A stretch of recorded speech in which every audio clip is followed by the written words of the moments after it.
Welcome to the Douglas Thompson Direct Drive Emporium.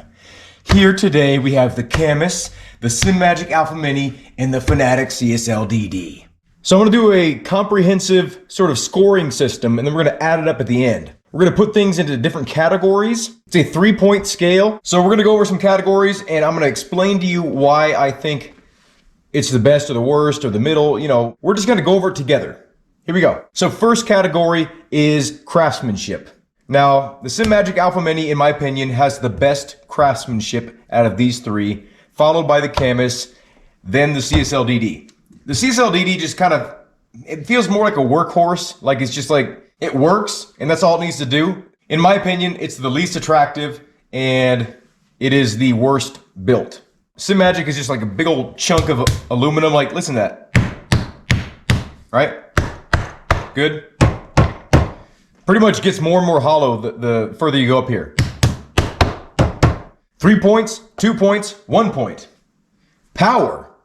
Cammus all the way. Cammus is 15 Newton meters, and it's actually a 17 Newton meter motor that they're down tuning for reliability. Simagic is a 10 Newton meter offering, and this is actually a 13 Newton meter motor down tuned to 10. I don't really know much about the Fanatec. I know it's currently maxed out at around 8 Newton meters. Size and weight. I do believe that the CSL DD is the lightest of the three, but we're combining size and weight together. You know, for mounting reasons on your rig, you want it lightweight and small. Then you can mount it anywhere. I mean, there's no competition here. Simagic, Fanatec, Cammus. Looks. I do think the Alpha Mini is the most attractive wheelbase, followed by the Cammus, then the Fanatec. Mounting. The CSL DD takes the cake. You can mount it in 2 different slots on the side and then 3 slots on the bottom. Followed by the Cammus, there's a very large slot running along the entire length of the base, and there's also standard mounting on the bottom. Now, Simagic does have really beefy mounting on the front and the bottom and the sides, but I think it's a little bit more restrictive. You know, the holes are where they are, and that's where they are. With Fanatec and Cammus, you can kind of slide it around to wherever you need. Software for the tuning and whatnot, Fanatec is easily the winner in this case. Fanatec has the best developed software. You can really tune your stuff in a detailed way, followed by Simagic, then Cammus. Value, this one's hard to argue because Cammus has 15 Newton meters and it's going for around 500 bucks right now. The Simagic is going for around 600 and it's 10 Newton meters, and the Fanatec is going around 500 for 8 Newton meters. Simagic has better quality force feedback, in my opinion, but it has a lot less headroom. So you have to kind of make a compromise. Either a little bit less force feedback detail or less headroom. So for connections, what you can actually connect to the wheelbase, Cammus has the most offered ports, followed by Fanatec, then Simagic. Ecosystem, there's no argument here. Fanatec has the most developed ecosystem. So first, second, third. But if you want to go with an affordable ecosystem, Cammus definitely takes the cake here. Game compatibility. Fanatec has the best support when it comes to games. Every major game has support for Fanatec. Built in, you know, you don't need to fiddle with anything, it just works. Simagic is currently still working on their compatibility list, but they're improving and they're gaining a lot of traction. Cammus is brand new to the market, but so far everything I've tried it with works. So just off of what I know, you know, in terms of how long these companies have been on the market, I'm going with Fanatec first, Simagic second, and Cammus third. Quick releases. Now this one's easy. Cammus has the most compatible of all three. You can attach any quick release that's a 70 millimeter pattern right on here. You're good to go. Second would be Simagic, because you can connect pretty much any NRG quick release to this already. But the fact that you can't just, you know, attach a standard 70 millimeter straight to the stem here is upsetting. So second place. Third place is Fanatec, because you have to buy a $200 quick release system with the hub in order to attach an aftermarket wheel like this. So that's annoying. So yeah, with Fanatec, you're looking at $200 for the hub, $100 for the paddle shifters, the basic ones. The advanced ones are like, I think, $200 or $300. And then if you want a button box, what is that, like $200 or $300? And then, you know, the wheel rim itself is going to be like $50 to $100 to maybe even $200 for the wheel rim. So you're looking at a lot for Fanatec if you want a bunch of wheels. So first, second, third. Convenience. How convenient is it to use the wheelbase? How convenient is it to attach things to it? Cammus wins, Simagic second, Fanatec third. The reason why I choose Cammus is because not only does it have like a ton of buttons, you don't even need a button box in order to navigate menus and things. You could just do it all from the wheelbase. You know, you could use these for windshield wipers, headlights, menu navigation, boost, 3 more Newton meters. And the Cammus has a phone app, so you can control your force feedback through the phone. Fanatic, most of the wheels have an LED on there, but you know, unless you actually buy one with an LED, you're pretty much stuck with just the tuning software, right? On the PC. But just the fact that, you know, you're stuck to their ecosystem and you know, you're stuck to their specific quick releases and stuff like that, the convenience factor does go down. Cammus, Simagic, Fanatic.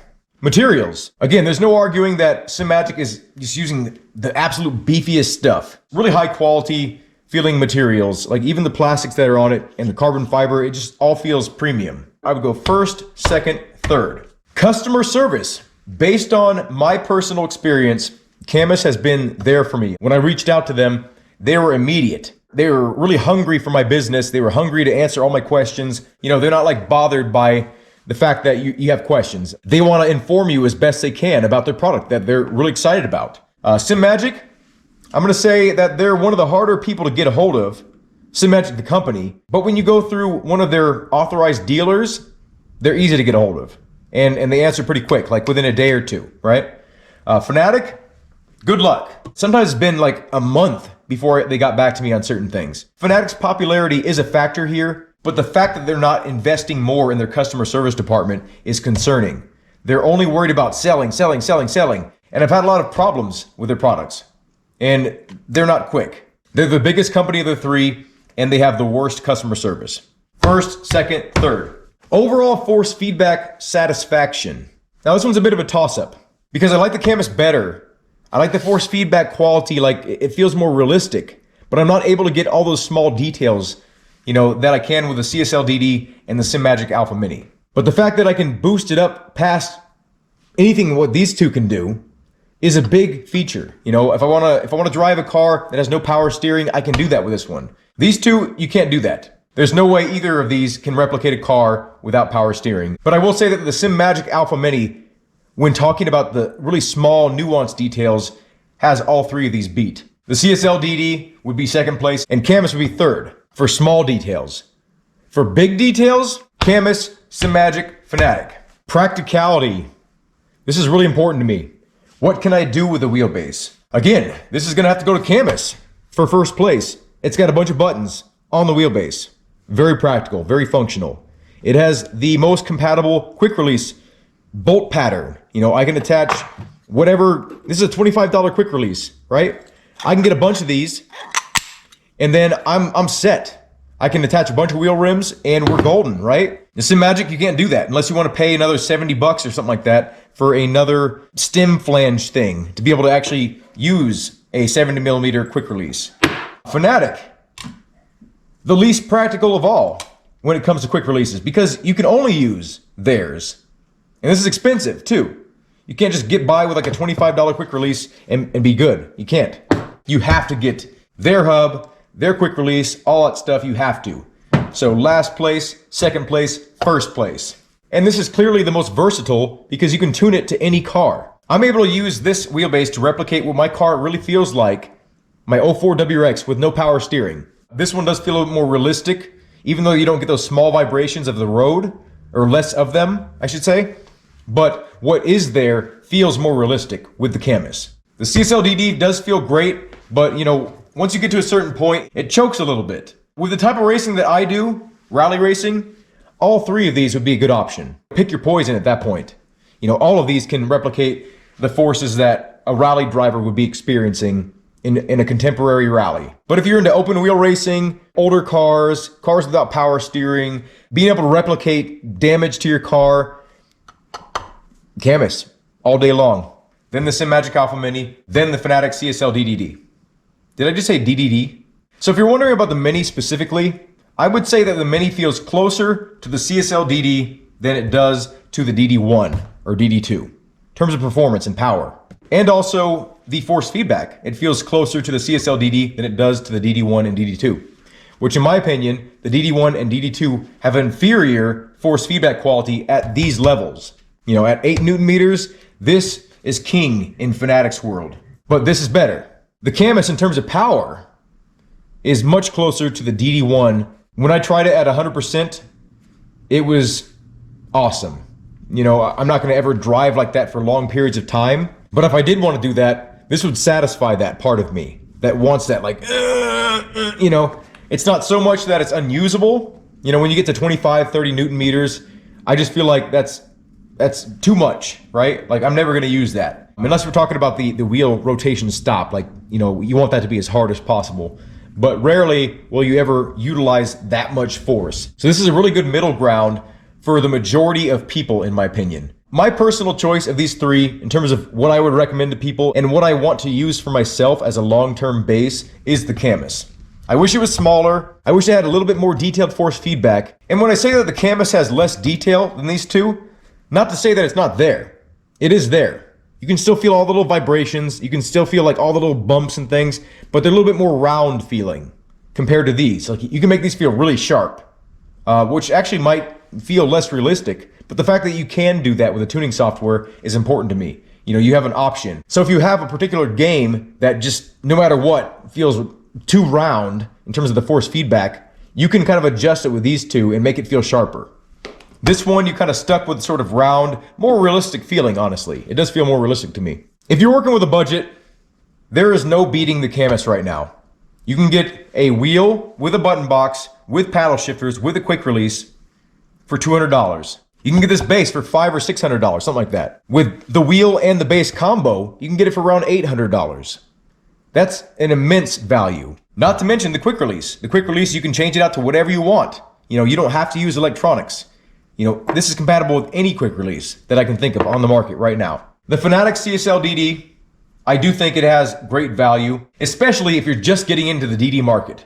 You know, $350 for your first direct drive wheelbase. It's still gonna feel better than anything Logitech or Thrustmaster can put out, force feedback wise. Maybe not power wise, but the detail, you know, and a lot of people really hold that as their most important feature in a wheelbase is, what can I feel? I want to be able to connect with the car. The Simagic Alpha is in a weird spot in my mind. If you just want to buy the wheelbase and you don't mind that you're kind of limited by the quick releases you're able to put on here, you know, if you're okay with an NRG type quick release, which is awesome, you know, I don't ever really see myself switching to something else unless something way better comes along. As long as you're cool with that, this wheelbase goes for around $600 something. It's amazing. It's great. Great quality, great size. You know, look at this whole thing. It's tiny. I could pitch this in a softball game and lose. This, you could pretty much only play basketball with. This, you could probably play dodgeball with it. I hope it makes sense. I'm gonna add up all the points in the description below. And let me know what you think is the best value here. I really wanna know your opinions on these things. Cammus is the clear choice in my mind for the all-around best wheelbase here. Not to say I don't really appreciate Simagic sending this to me for the review, but I can't lie to my subscribers. This channel is founded on transparency, and I'm gonna keep it that way. Have a good day. Thank you for watching, and I hope to see you in a future video.